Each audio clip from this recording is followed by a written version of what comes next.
Assalamualaikum warahmatullahi wabarakatuh. Welcome to YouTube channel Miming Hardianto. Kali ini saya akan membacakan kisah Ashabul Kahfi, yaitu 7 orang pemuda yang tertidur selama 309 tahun. Siapa yang tidak tahu kisah Ashabul Kahfi?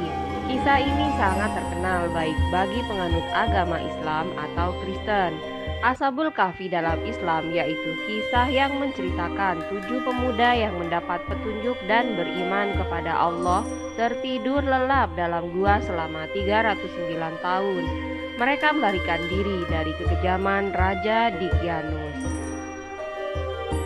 Lokasi gua Ashabul Kahfi terletak kira-kira 7 km dari pusat Bandar Amman, Jordan. Kawasan ini suatu ketika dahulu dikenali dengan Ar-Rakim karena terdapat kesan tapak arkeologi yang bernama Khirbet Ar-Rakim di kawasan tersebut.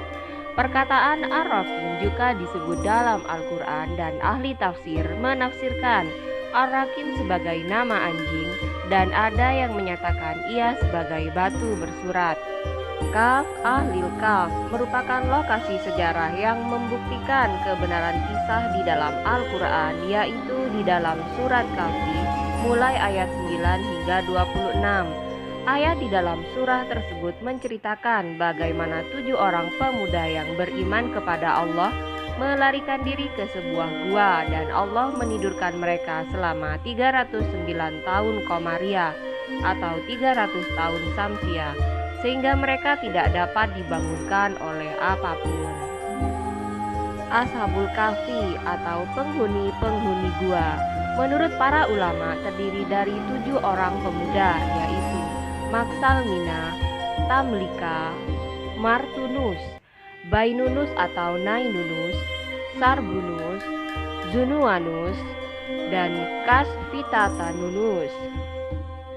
Syam adalah sebuah negeri yang termasuk dalam kekuasaan Romawi dan selalu diperintah oleh gubernur-gubernur yang amat kejam. Salah satunya ialah Daqyanus. Daqyanus ialah seorang penyembah berhala yang amat fanatik.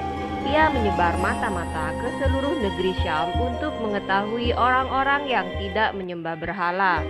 Jika ia menemukan orang yang tidak menyembah berhala seperti yang Daqyanus lakukan, maka mereka akan diseret ke hadapan Daqyanus. Mereka yang tidak menyembah berhala akan diseret ke alun-alun dan dipenggal di sana. Daqyanus ialah manusia dengan hati bagai batu. Ia tertawa lebar menyaksikan jerit dan tangisan keluarga yang ditinggal dan disaksikan oleh seluruh penduduk Syam. Setiap kali Kaisar Romawi mengabarkan bahwa ia sangat senang dengan kepemimpinan Daqyanus, maka Daqyanus segera menggelar pesta besar. Suatu hari, Daqyanus mengadakan pesta pernikahan besar. Ia mengundang seluruh rakyatnya untuk hadir tanpa terkecuali. Seluruh penduduk diperintahkan agar menghias rumahnya dengan lampu-lampu yang cantik.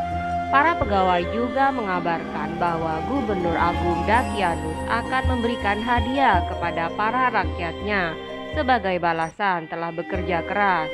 Sambil mengundang rakyat, prajurit juga mengancam agar tidak ada aktivitas lain selain menghadiri pesta pernikahan yang diadakan oleh Daqyanus. Hari yang dinanti-nanti itu pun tiba. Orang-orang berkumpul di sekitar istana yang dikelilingi sebuah parit yang sangat lebar. Mereka menari dan bernyanyi bersama. Sementara itu para menteri memadati istana. Tidak lama kemudian muncullah Daqyanus dan mempelai wanitanya yang disambut meriah dengan sorak tepuk tangan. Daqyanus kemudian duduk dengan khusyuk di hadapan berhala yang berada di tengah-tengah istana. Suasana menjadi senyap. Daqyanus menyembah berhala itu lalu kemudian menyerahkan sesembahan lalu kembali bersujud pada patung yang terbuat dari emas itu. Ia kemudian duduk dalam singgasananya, menyaksikan para menteri dan rakyatnya yang silih berganti menyembah berhala. Tiba-tiba Daqyanus terlihat gugup dan gelisah.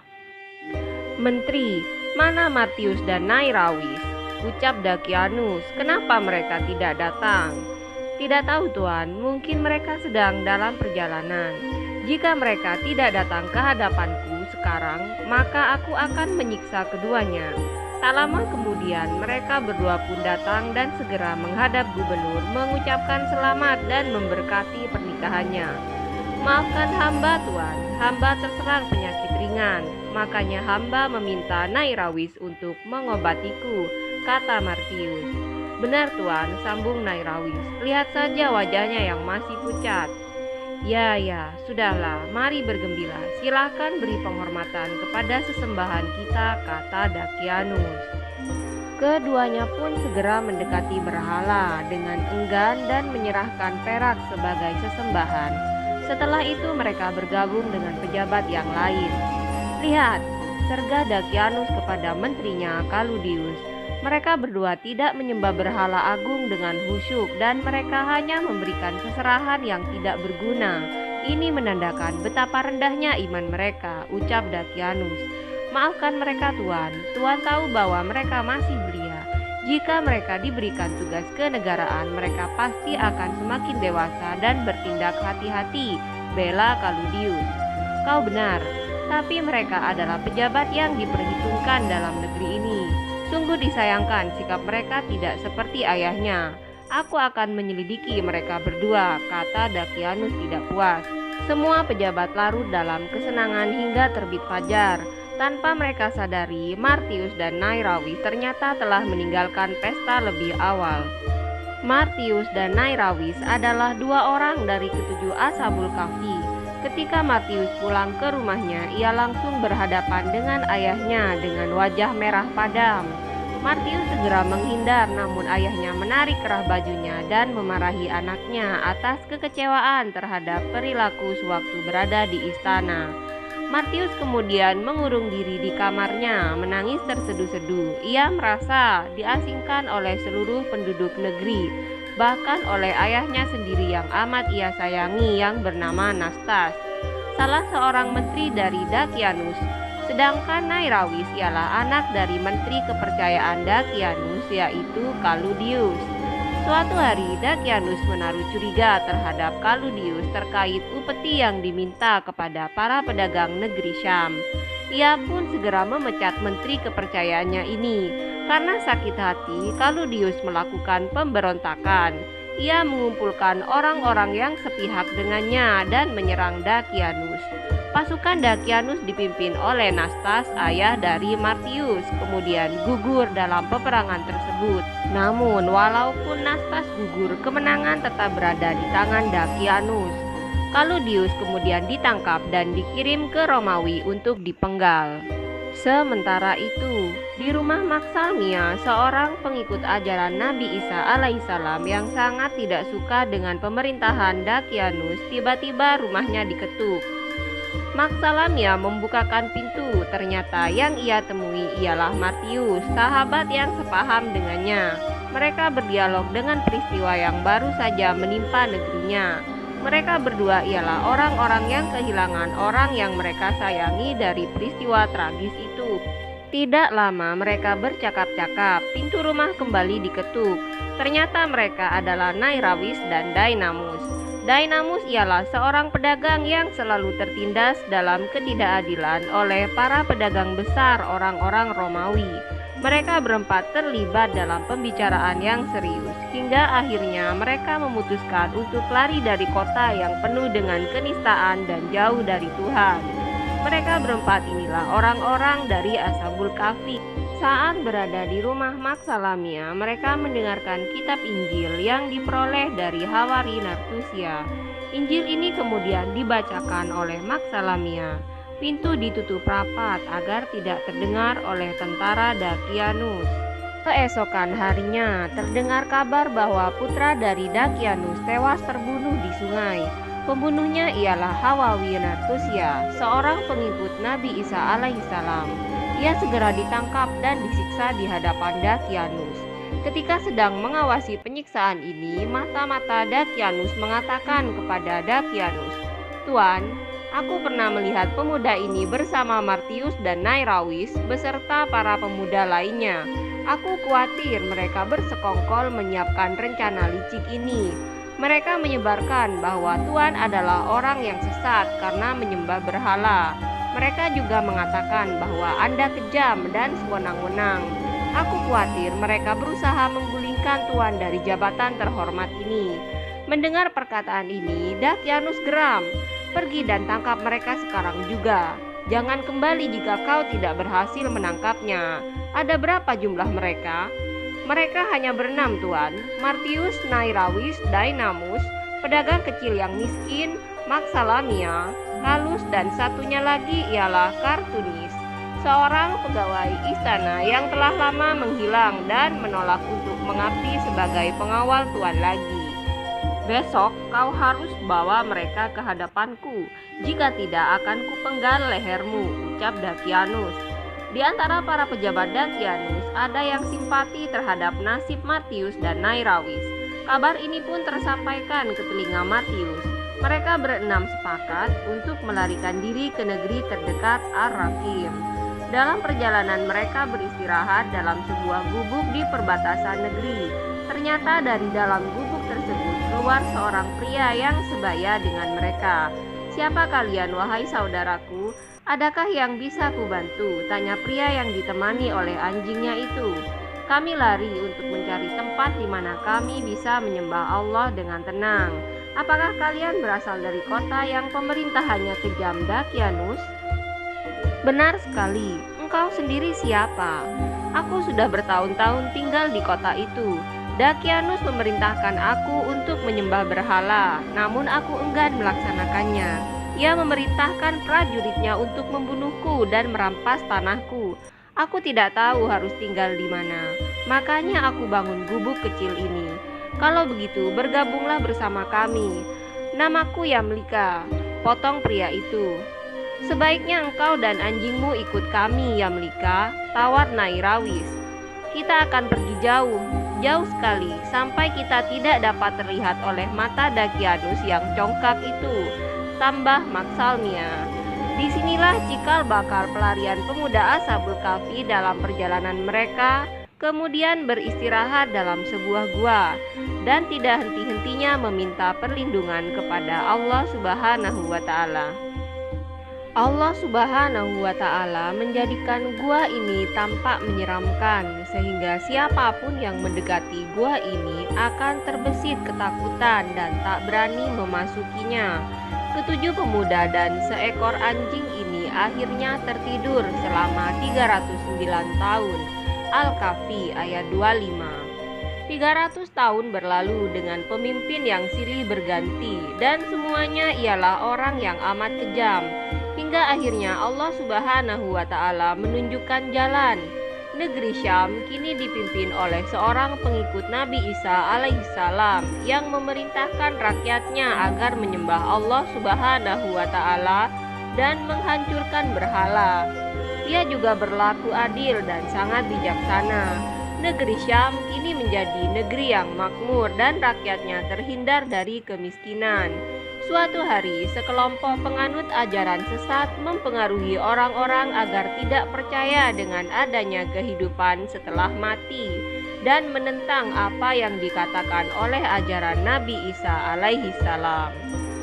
Mendengar berita tentang sekelompok penyebar ajaran sesat ini, Gubernur Syam segera memanggil mereka ke istana.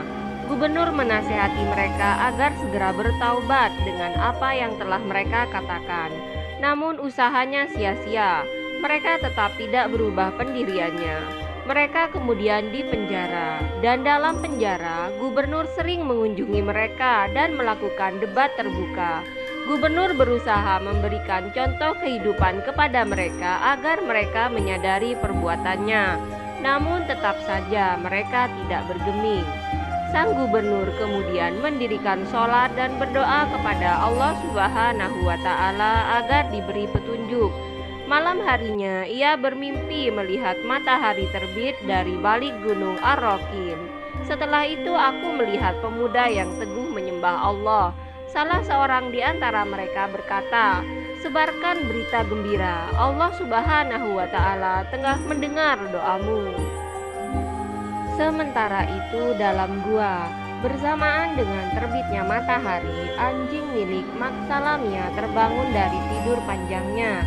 Ia heran melihat tubuhnya ditumbuhi bulu yang amat lebat dan tampak menyeramkan. Anjing itu kemudian menemui tuannya yang masih tertidur dan membangunkannya dengan gonggongan. Singkat cerita, mereka semua terbangun dan kaget melihat keadaan mereka yang berubah drastis. Kuku mereka tak pernah dipotong dan sangat panjang. Mereka heran melihat mereka tidur dengan rambut yang masih pendek, dan ketika mereka terbangun, rambut mereka melebihi tinggi mereka. Salah seorang di antara mereka bertanya, "Berapa hari kita tertidur?"